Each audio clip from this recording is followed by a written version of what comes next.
Hello there, this is Big Bro with another Big Bro exclusive, and this time instead of the UFC preview, now we're going to be previewing some boxing, specifically Canelo versus Edgar Berlanga. This is simple. We all know Canelo's going to win this fight. Nah, there's no breakdown needed. There's no like deep analysis of it. Like we know, like this is a cherry pick of any cherry pick. If there's like it's the biggest cherry pick from any cherry pick you could have seen. Like this is straight. Okay, I'm gonna save my bigger rant for later on. But this fight is simple, in my sense. Like Edgar, like has a lot. He's as good of a boxer as he is. He does a lot of mistakes. Like he's like let me check. If I'm not mistaken, like his like I'm not sure if it was the last fight, but I don't have to check this, but he has a lot of mistakes in his fighting process, and I'll say in the sense that he makes a lot of mistakes when he fights, and Canelo's the type of fighter to make you make those mistakes and knock your head off clean when you make those mistakes. So this is not that hard to. This truly doesn't need a deep analysis, a deep breakdown, or any deep thought that much into it. Because if you've watched Canelo and you've watched some of Berlanga's fights, you know how this is gonna go. Like Canelo, like he's top of the top, like currently top of the top, basically. Like I don't have him like the only reason I don't have him like top five or top three in my pound for pound list and my pound for pound list is simply because who's he fought in his last two fights? It's gonna be Berlanga, Munguia, then John Ryder, if I'm not mistaken. The Ryder one are more, the Munguia and Ryder ones are more. I don't mind them much simply because those are like they were mandatories if I'm not mistaken. But the Berlanga fight, like this is a blatant duckaroni. Like in the words of showbiz, the adult. Like he's one of the people I always watch when it comes to boxing. Every week, every day, he posts something that's interesting. I'm on it. I'm watching because he's truly has unbiased takes. He has straight to the facts. Gives you entertaining from giving he gives you entertainment, but also straight boxing information. So if you ever want to watch someone who gives you proper information as well as proper breakdowns, as well as how he views the fight in his opinion, go to him. Go to Showbiz the Adult because he is truly one of the best.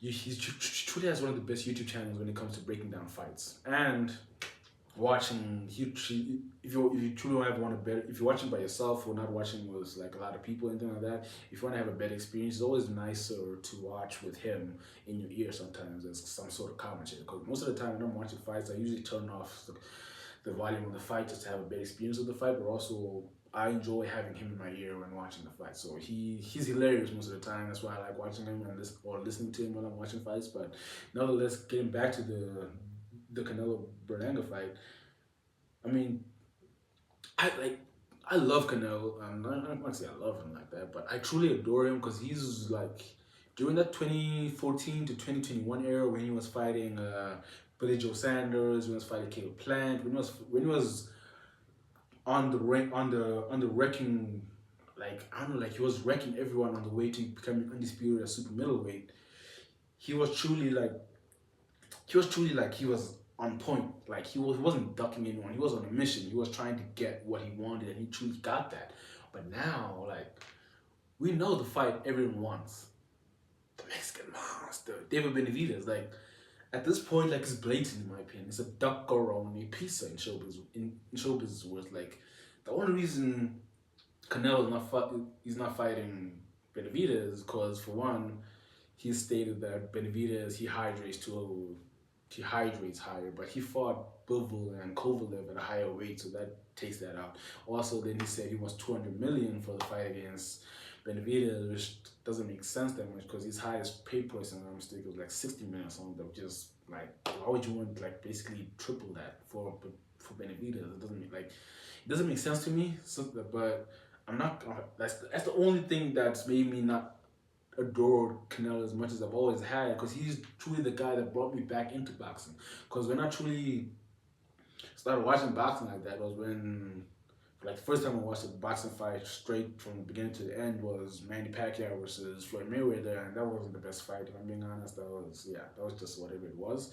And then I watched the Tyson Fury versus Deontay Wilder fights, and those, like, they got me invested in boxing. But then I started watching Big Red, as Luke Thomas has to call him, And damn, I was infatuated with his style of boxing because he was brutalizing while also keeping it slick, keeping it.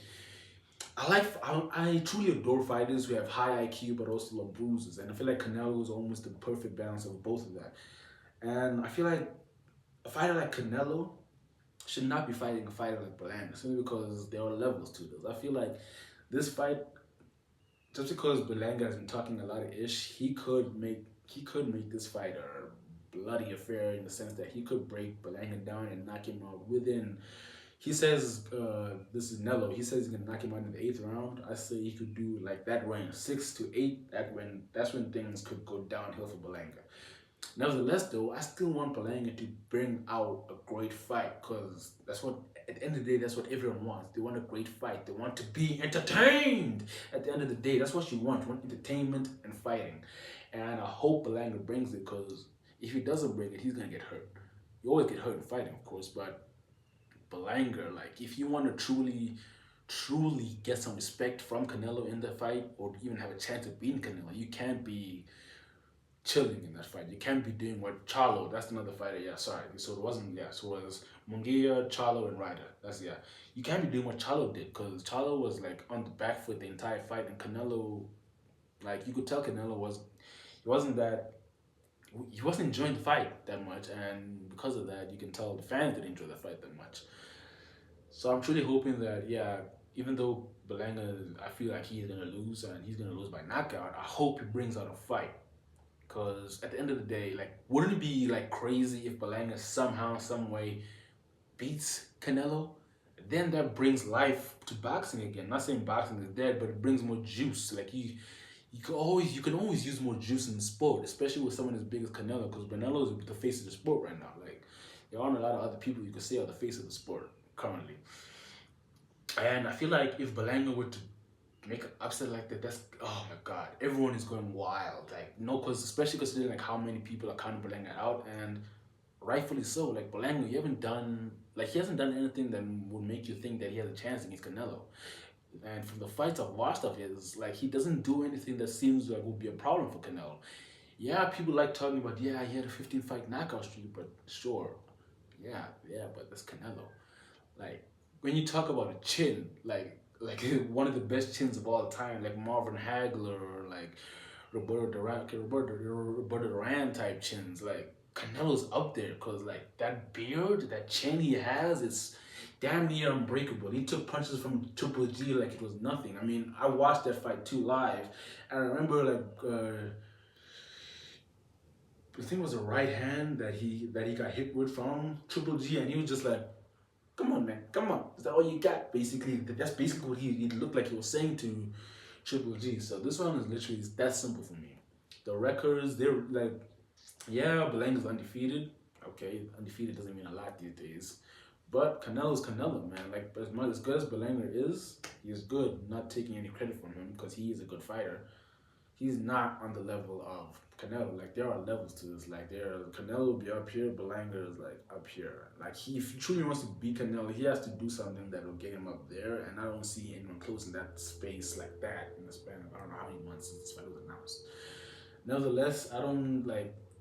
There's not much to say about this fight because, I truly believe Canelo's gonna cook this man. I truly believe he's gonna eat him like a taco. Like, I don't see that much from Berlanga that's gonna make me feel that Berlanga truly has that chance. Like, yeah, in any fight there's a puncher's chance, but when you're fighting a guy that's Canelo, who has like the hardest, one of the best chins in the fight, how much of a puncher's chance do you truly have? Like, if you have the money, yeah, I would say bet on Berlanga if you have the money. But don't go in there expecting Berlanga to pull some crazy upset because at the end of the day, that is Canelo. So yeah, it's not, like I said, there's not much to say about this fight because, at the end of the day, Canelo's Canelo. Like, you can't. There's not much to say about it. Like, if you know who Canelo is, he's damn near. He is a Hall of Famer. He's damn near like top 5 greatest Mexican fighters of all time. And like, what else do you want me to say? There's not much else for me to tell you in order for you to believe that Berlanga has a chance in this fight. Because yeah, man, the odds are against him. I mean, yeah, I think that's basically it. That's all I gotta say. That's all I gotta say. Because this fight, yeah, I don't see a lot coming out from this fight except for maybe a Canelo knockout. The card on the other hand from the PBC, this looks like a great card. If I'm not mistaken, Danny Swift Garcia is fighting. Damn, why am I forgetting his name right now? Oh Lord, it's a guy for Canelo, and people thought he beat Canelo back in the day. Lara. Jeez, why am I moving? Yeah. His name is Ellis Rondi Lara, if I'm not mistaken. Excuse me if I said that wrong. That's gonna be a good fight. Swift Garcia was Aslan Lara. I think Rolly Romero is fighting another guy. I think that's the first fight of the evening. Caleb Plant fighting this other Trump supporter, basically. I don't know what the so there are some good. Fulton is fighting another fighter. I didn't check that fighter too, but this PBC always has good cards. That's why I love the PBC. They always have great cards to entertain the fans at the end of the day, even if the main events with Canelo aren't always the best. The card itself is always entertaining. So yeah, not much to say. Just expect a brutal or even quick KO from Canelo, because I don't think Berlanga's fought anyone with Canelo's power, Canelo's IQ, Canelo's counterpunching, any of Canelo's traits to the level of Canelo. You know, so I feel yeah, this could be a quick fight unless Canelo just tries to carry him. Some people thought Canelo carried Munguia in their fight. I don't know. I can't say that for certain. But yeah, I feel like Canelo's just gonna knock out Berlanga, and it's gonna be a beautiful knockout too. So yeah, please like, share, subscribe if you enjoyed the video, and always come back for more content, because as of right now, we are rolling out the content for you, for me, for anyone else who wants to watch it. So adios, enjoy your Thursday, and enjoy the rest of your week.